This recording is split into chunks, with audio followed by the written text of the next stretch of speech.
জয় লোকনাথ বাবার জয়। লোকনাথ তিরোধান দিবস কি? লোকনাথ বাবার তিরোধান দিবস বলতে বাবা লোকনাথ ব্রহ্মচারীর দেহত্যাগকে বোঝায়। লোকনাথ ব্রহ্মচারী বাবা, যিনি 160 বছর বয়সে দেহত্যাগ করেছিলেন। এই দিনটি হিন্দু ধর্মানুসারে একটি বিশেষ দিন, যেখানে বাবা লোকনাথের ভক্তরা তার প্রতি শ্রদ্ধার সাথে বিভিন্ন পূজা অর্চনা ও উপাসনা করেন।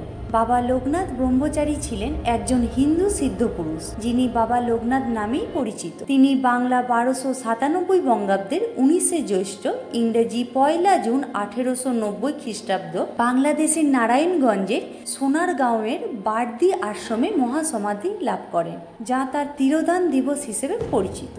এই দিনটি ভক্তদের কাছে অত্যন্ত গুরুত্বপূর্ণ। তো বন্ধুরা, আজকের ভিডিওটি এই পর্যন্ত। ভিডিওটি ভালো লাগলে লাইক, শেয়ার, কমেন্ট করে সাবস্ক্রাইব করতে ভুলবেন না।